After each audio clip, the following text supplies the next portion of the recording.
오늘 저와 함께 읽은 이 본문의 말씀은 예수님께서 12명을 제자로 부르신 후에 그 12명을 전도자로 파송하시면서 가서 할 일을 부탁하시는 내용입니다.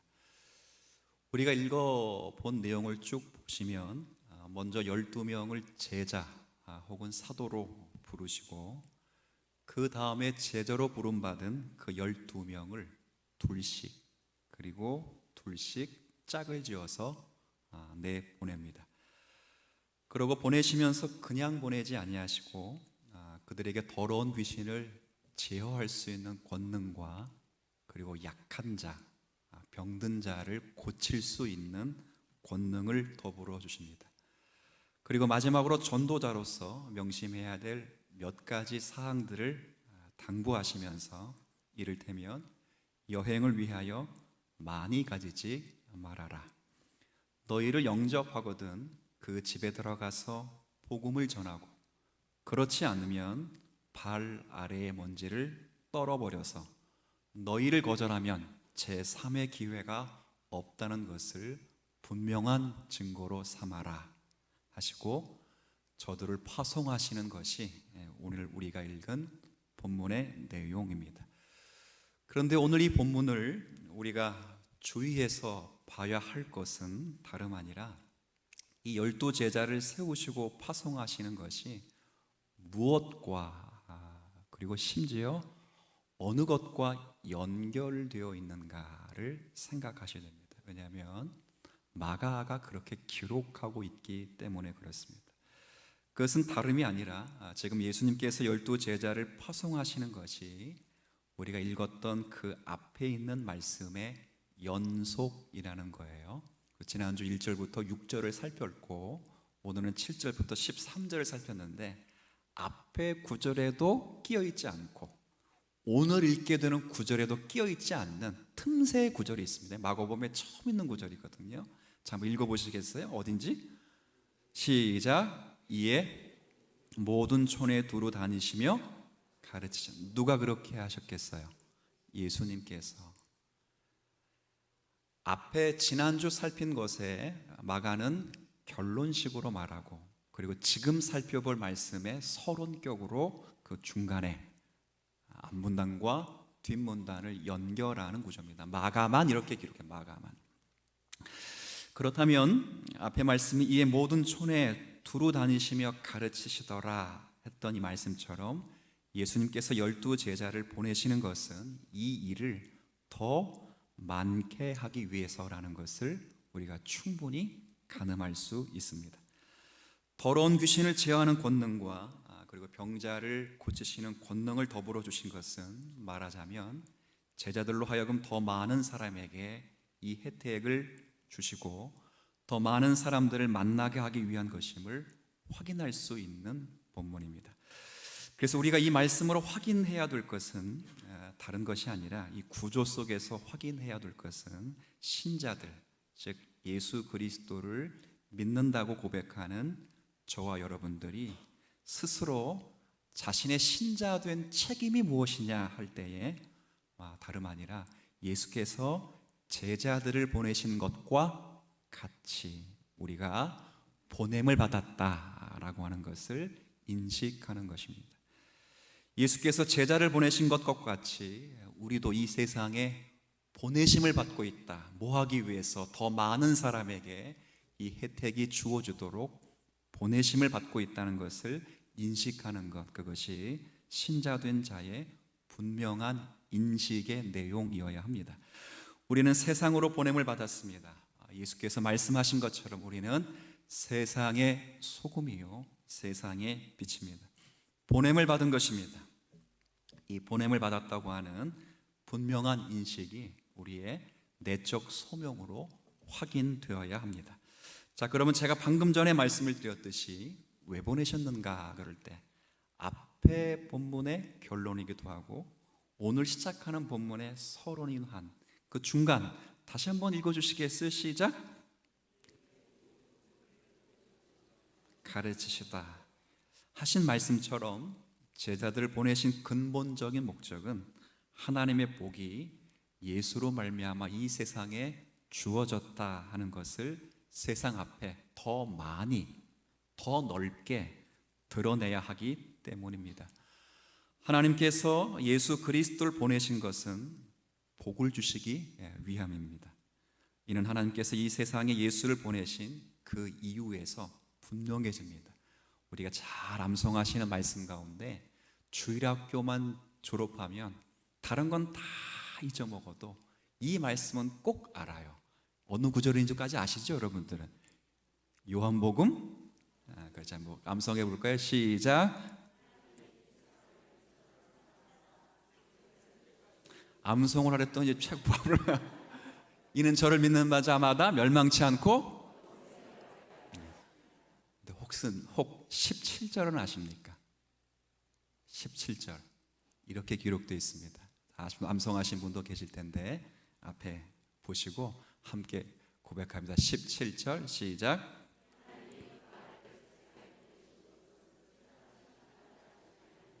그로 말미암아, 제 끝에 보세요. 그로 말미암아 세상이, 하나님께서 예수님을 이 세상에 보내신 목적입니다. 하나님이 예수 그리스도를 보내신 것은 복을 주시기 위함입니다. 예수 그리스도께서 이 땅에 오셔서 말하자면 귀신을 쫓아내며, 그리고 죽은 자를 살리시며 병든 자, 약한 자를 고치신 이 모든 것은 우리를 불쌍히 여기셔서 우리의 긍휼의 목자가 되셔서 우리를 고치시고 구원하시고 최종적으로 복을 주시기 위함입니다. 그리고 이것을 더 많게 하기 위하여, 더 효과적으로 하기 위하여, 더 확장되기 위하여 지금 예수 그리스도의 제자들이 보냄을 받고 있다는 것, 그리고 우리가 동일하게 역사의 선상에서 우리 또한 예수님 앞에 보냄을 받았다는 것, 이것을 아는 것이 신자된 책임이며 신자가 누릴 수 있는 특권임을 성경이 우리에게 강조하고 있습니다. 제자들이 있는 곳에 하나님께서 그 아들을 보내셔서 베푸시려는 모든 은혜와 모든 복들이 행사되는 것처럼, 마찬가지로 오늘 우리 예수 믿는 사람들이 존재하는 것, 그것만으로도, 그리고 그 존재의 삶과 정황과 여러분의 역사와 여러분의 행사에 하나님이 은혜를 베푸시기를 원하셔서 저와 여러분들을 부르시고 보내신 것이라 겁니다. 이것은 우리들만 그렇게 한 것이 아닙니다. 제자들을 그렇게 한 것이 아니라 구약을 처음 열어보면 믿음의 조상이라고 불리우는 아브라함을 부르실 때도 이 목적을 가지고 불렀습니다. 창세기 12장 1절부터 3절까지의 말씀을 우리 다 같이 한번 앞에 있으니까 읽어보시겠어요? 시작.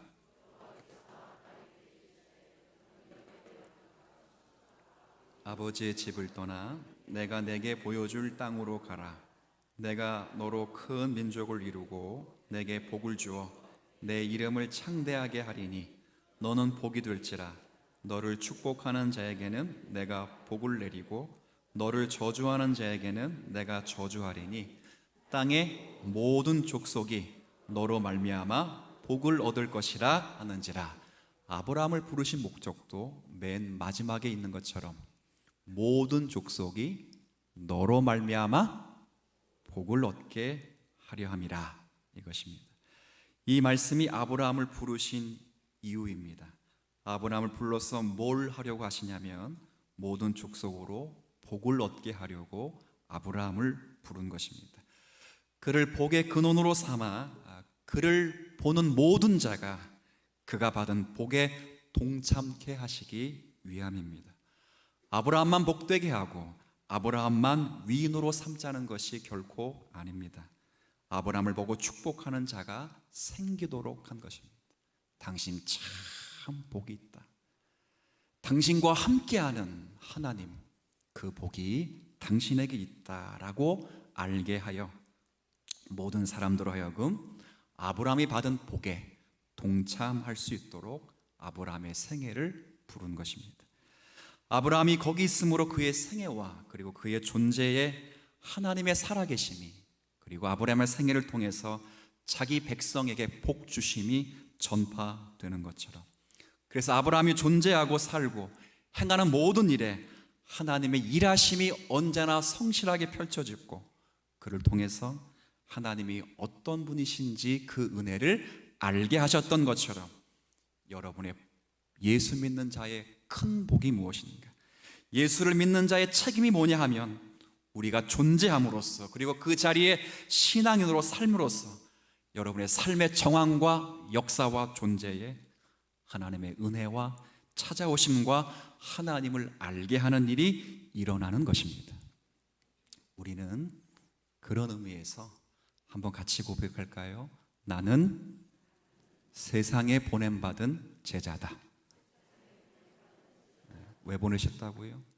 복을 얻게 하기 위해서 보내셨습니다. 복을 얻게 하기 위해서. 저는 그래서 이 책임과 그리고 이 권리와 그리고 이 특권을 잘 감당하기 위해서 오늘은 특별히 실천적 차원에서 본문을 근거로 두 가지 권면의 말씀을 드립니다. 저의 설교를 잘 들어보시면 저의 설교는 인간이 뭘 해야 된다라는 설교를 거의 안 합니다. 하나님이 어떤 분이신가, 그 본문을 통해서 하나님이 어떤 분으로 나타나시는가를 주목합니다. 근데 가끔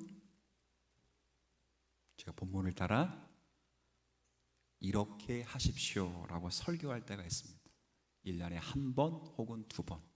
오늘이 그런 날입니다. 그런 날인 줄 아시고 오늘 잘 들으시고 이 두 가지를 감당할 때 여러분들은 보냄받은 제자로서 하나님이 예수로 말미암아 택한 백성들을 복 주셨듯이, 아브라함을 통해서 많은 자들이 복을 받게 하셨듯이 여러분을 통해서 이 세상이 복을 받게 하시고 하나님의 거룩한 백성들이 많아지게 될 것이라는 확신을 가지시고 이 권면의 말씀에 귀를 기울여 주시기를 먼저 주의 이름으로 부탁을 드리겠습니다. 부탁을 드렸습니다. 첫 번째는 우리가 보냄을 받은 제자로서 우리가 가져야 될 것은 공동체 의식을 갖자라는 것입니다.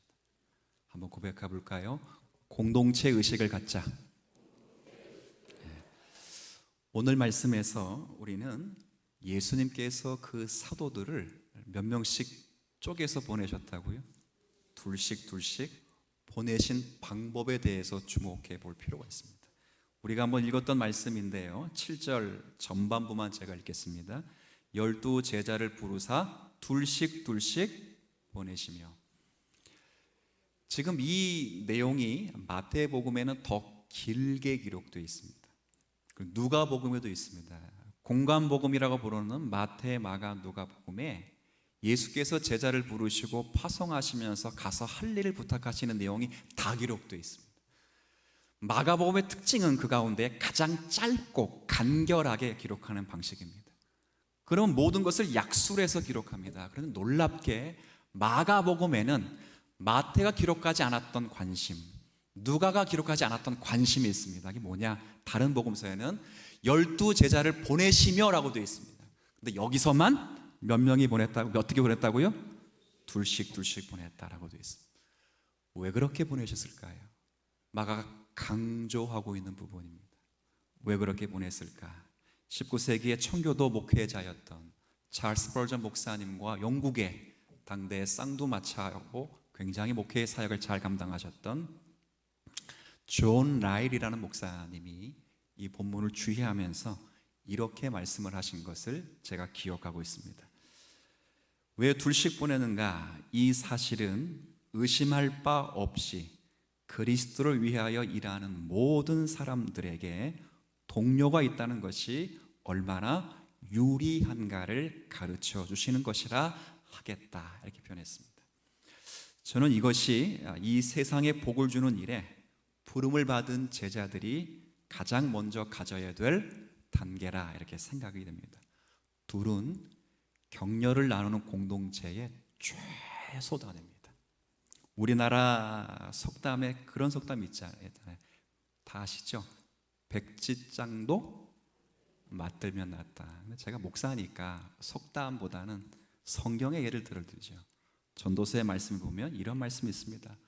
두 사람이 한 사람보다 나음은, 쭉 설명합니다.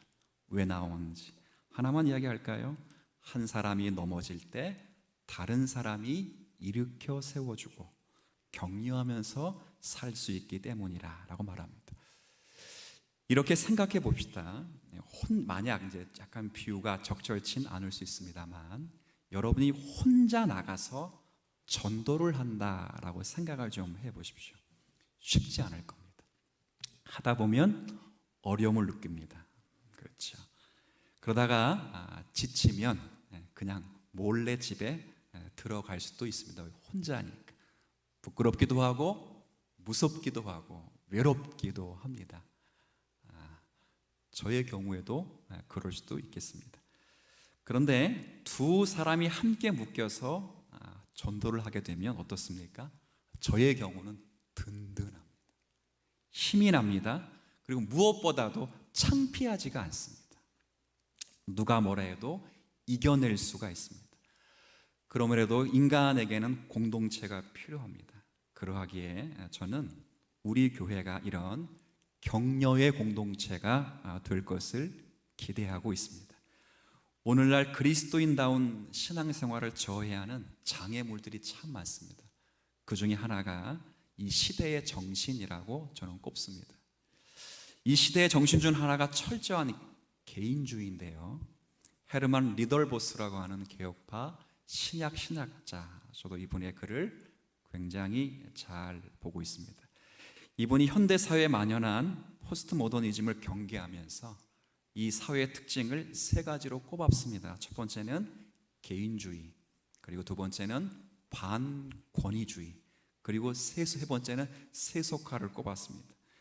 이미 한국 사회는 포스트 모더니즘 사회가 이미 되었고, 또 사회 구성원에게 이미도 내면화 속에서 개인주의와 그리고 반권위주의와 세속주의가 내면화되어 있습니다.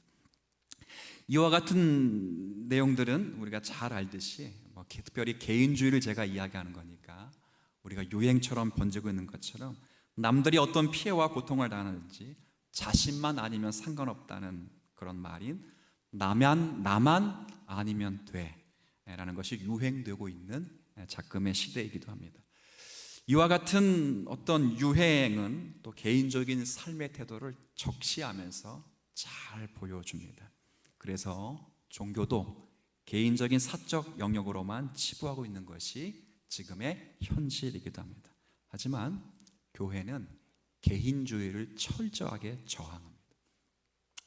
이 교회라는 단어 자체가 그렇습니다.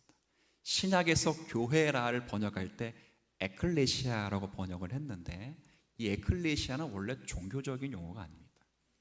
구약의 교회를 카할이라고 표현해요. 카할이라고 하는 이 히브리 단어를 어떻게 하면 헬라 언어로 번역하게 될까라고 차용한 것이 에클레시입니다. 그래서 교회라고 하는 이 카할이라는 뜻이 뭐냐 할 때 총회라는 뜻입니다.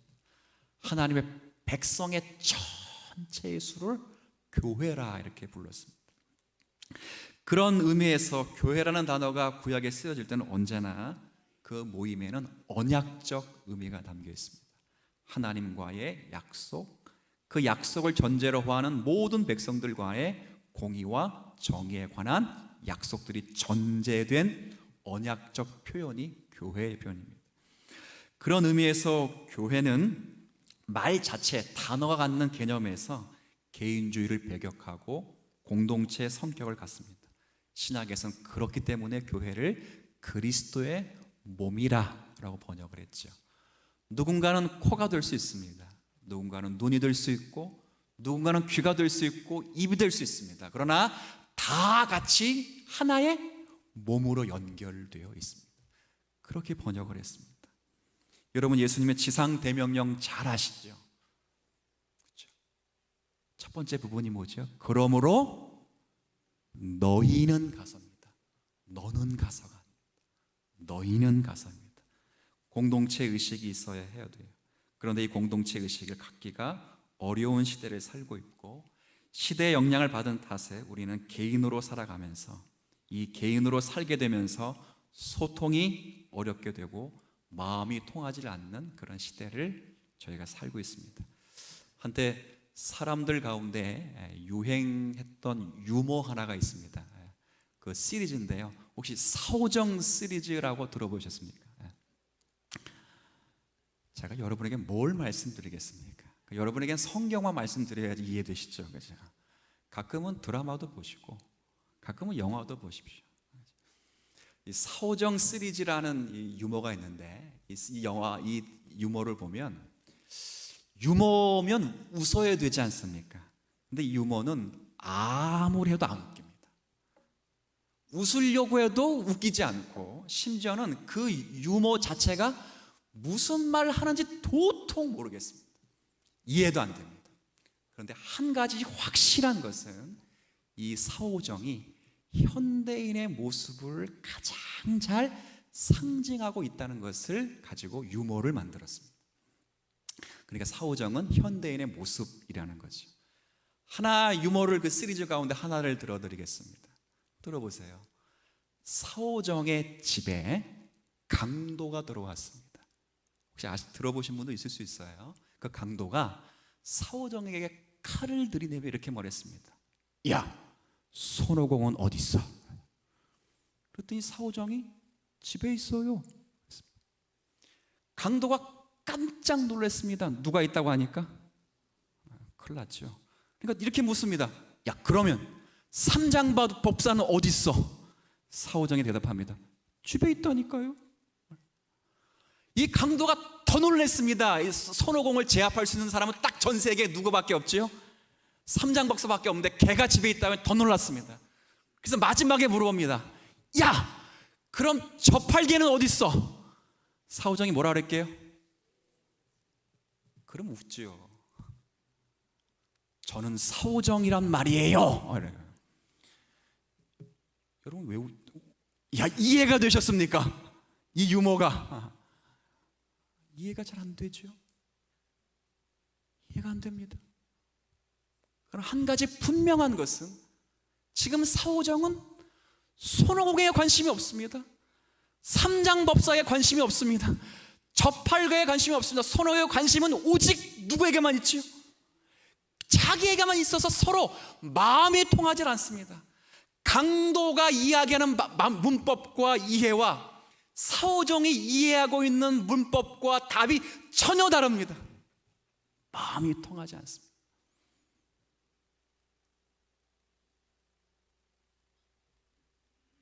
하나도 안 웃기지만 그러나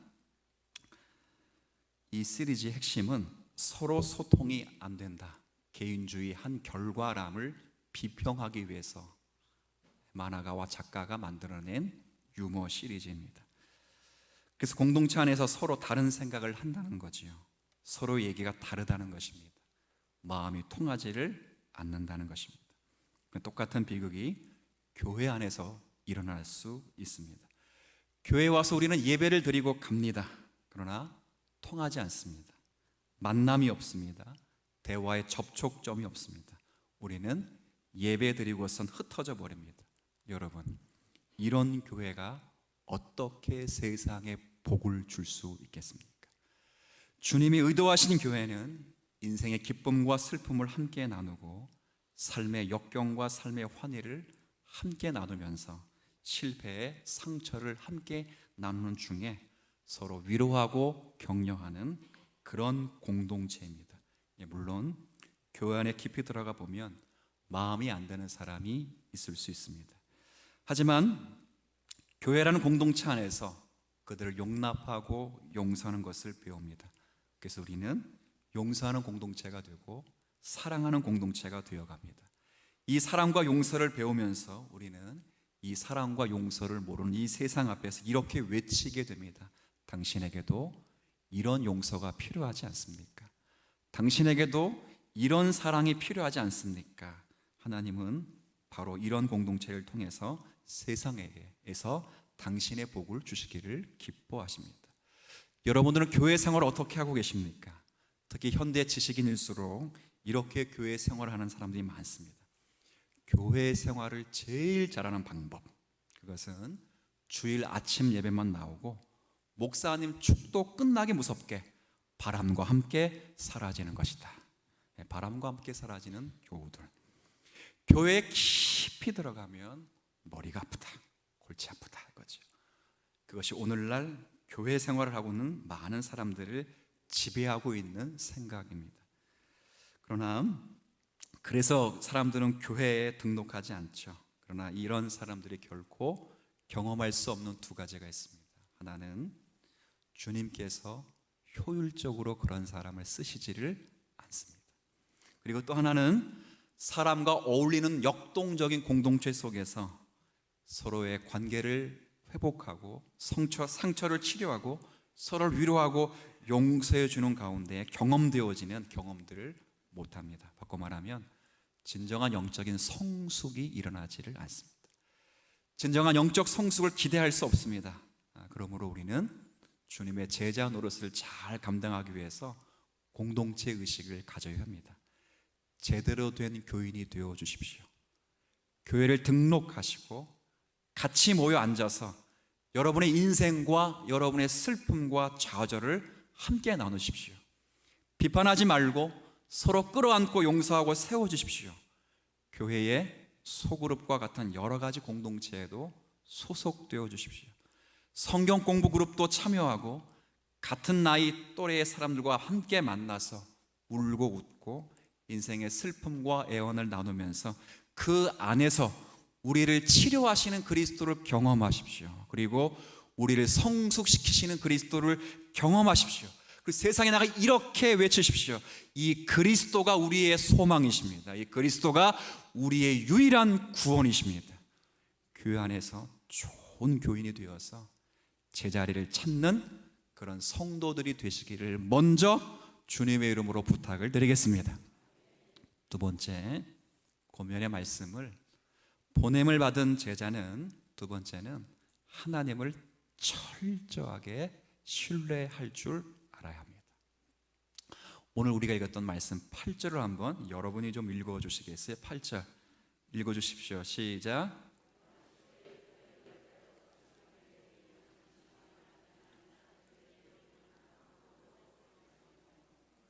부정어법 빼고 뭐만 가지라고 하는 겁니까? 그러면 7, 8절 다 빼고 뭐만 가지래요?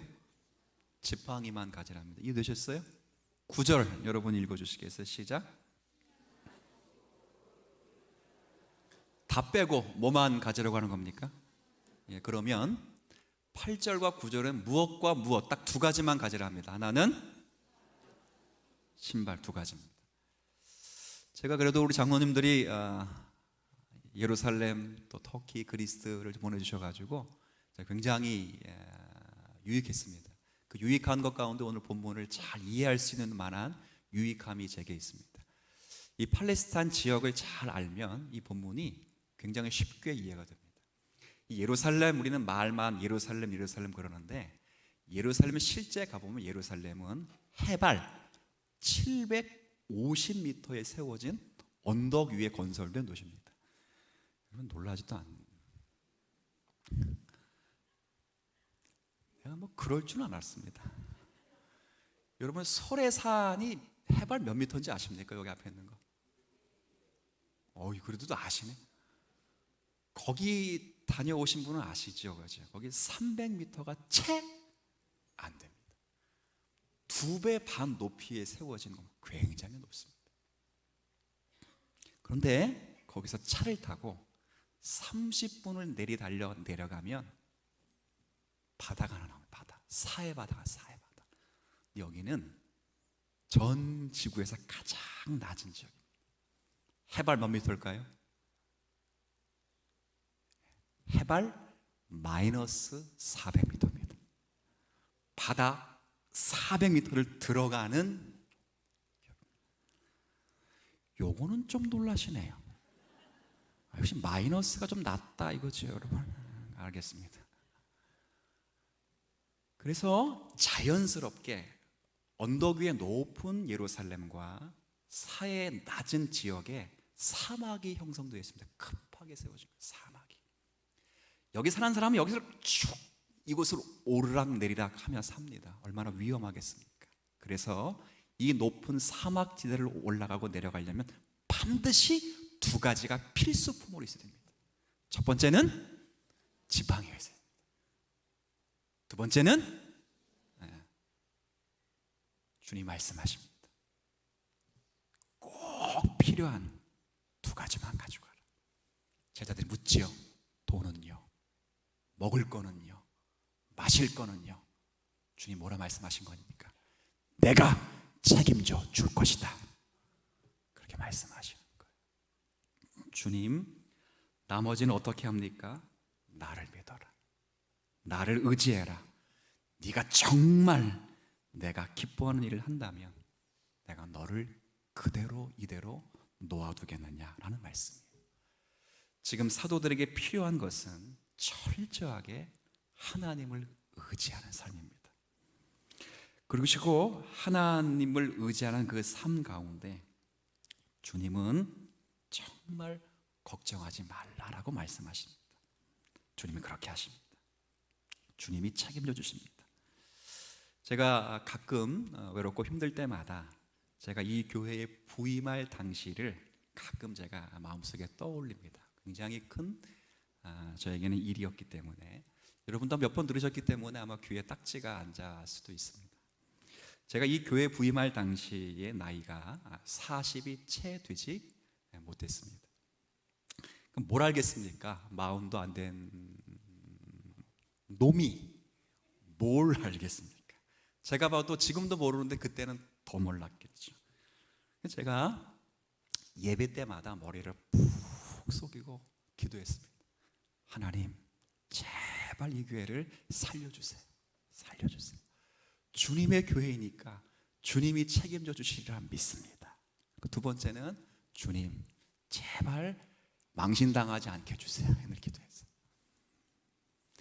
이 교회에 산적해 있는 여러 문제들, 노련한 목사님도 절대 풀지 못했던, 제가 서울에서 이 교회 부임하고 그 해에 이 부천노예로 임명을 했는데 목사님들이 한 80명 90명 계셨는데 내 직계 선배, 조직신학회 내 스승 밑에서 공부했던 선배만 저를 안아주시고 반겨주셨고, 어느 누구도 80명 되는 목사님이 저에게 인사한 사람이 한 명도 없어요. 그리고 지금 고백하지만 두 어르신 목사님이 그날 울었어요. 저가 인사할 때, 앞에서 인사할 때. 왜 울었을까요? 아유, 저놈 1년 더 있다가 쫓겨나겠구나. 불쌍해서 울었대. 그런데 하나님을 철저하게 의지하고 여러분과 함께 교회를 섬기다 보니까 노회와 총회에서 모범적인 교회로 성장하게 되는 은혜를 누리게 된 줄로 믿습니다. 지난 봄에 총회장님 모시고 지난주에 총무님 오셨잖아요. 우리 교회를 그렇게 오시고 싶어 하셨어요. 한번 보세요. 제가 우리 교회 자랑 잘 안 하죠. 여러분 교만할까 봐. 한 번만 하겠습니다. 우리 교단 신학교에서 신학생들이 가장 존경하는 목회자와 교회를 꼽으라 그러면 저를 지금까지 길러주셨던 신반포 중앙교회와 주님사랑 교회를 꼽습니다. 제가 거짓말하는 거 아닙니다. 여러분 노회와 총회에 가서 제 이름과 교회명을 대보십시오. 모든 목회자들이 숙연해질 것입니다. 하나님을 철저하게 의지하면 하나님이 역사를 이루어 주실 수 있습니다. 제가 노련된 목사였다면 하나님 의지 안 했겠죠. 제가 이 교회 부임한 지 햇수로 9년이고 드디어 이번 주가 만 8년째 되는 날입니다. 8년이 지났습니다. 만약에 제가 그때 50을 넘겨 노련한 목사였다면 이렇게 하나님을 의지할 수 있었을까요? 오히려 그때 끝났을 것입니다. 그러나 하나님을 철저하게 의지하면 하나님이 책임져 주시는 것입니다. 너희는, 예수님 말씀에 이런 말씀이 있습니다. 너희는 먼저 그의 나라와 그의 의를 구하라. 그리하면 이 모든 것을 너희에게 더하실 것입니다. 더하실 것입니다. 무슨 얘기입니까? 우리가 하나님의 사람으로 존재하고 있으면 하나님이 그 존재를 연장케 하시는 일은 하나님 스스로가 책임져 주실 것이다. 너희들은 너희의 존재를 확인하는 먼저 그의 나라와 의를 구하라. 그러면 그 존재가 연장되게 하는 그 일은 네 일이 아니라 내 일이니 내가 알아서 책임져 주시겠다 하시는 말씀이에요. 제가 바울 사도의 글을 굉장히 좋아합니다. 특별히 개인적으로 좋아하는 신학적 그리고 교리적 내용을 보다 개인적으로 좋아하는 성경은 디모데후서입니다. 디모데후서는 바울이 2번의 감옥을 갇힙니다. 또 성경에 기록되지 않는 옥살이도 했겠지만 성경에 기록된 대로는 2번을 감옥살이게 되는데 이 2번째 감옥살이 할 때 바울은 거기서 순교를 하게 됩니다. 이 2번째 감옥에 갇힐 때 죽음을 직감하고 쓴 편지가 바울의 마지막 서신인 디모데후서입니다.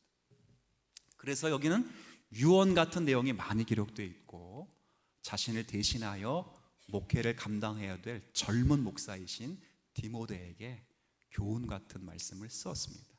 거기 마지막 장에 이르게 되면 바울이 뭐라고 표현하냐면 외롭다라고 말합니다.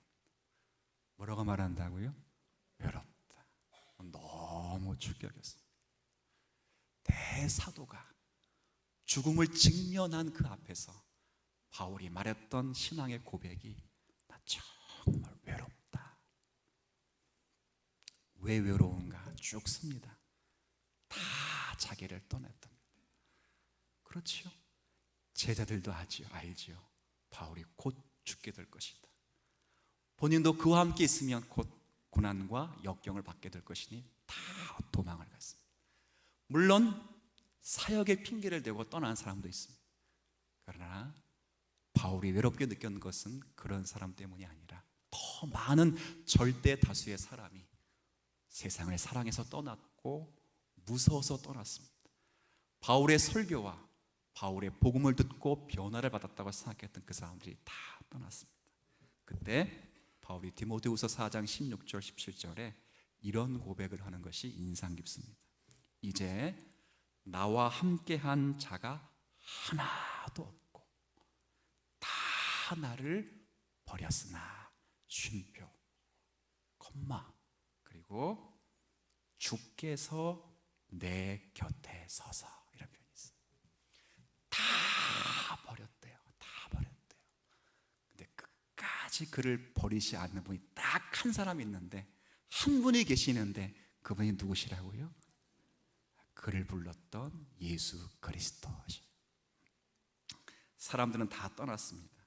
그러나 주께서는 그 곁에 계십니다. 주님이 그 곁에 계셔서 바울이 말하기를 나에게 힘을 주심은 나로 말미암아 선포된 말씀이 온전히 되게 하려 하심이라. 하나님의 택한 백성들을 구원하시고 하여 전해진 그 말씀이 온전해질 수 있도록 주님이 끝까지 그를 지키신다. 바울이 이 확신이 있어서 죽음의 자리에 의연하게 들어가게 됩니다. 사랑하는 성도 여러분, 여러분이 정말 이 세상에서 주님의 제자가 되기를 바라고 주님의 제자된 특권과 책임을 누리시고 난다면 주님을 철저하게 신뢰하실 수 있는 여러분이 되었으면 좋겠습니다.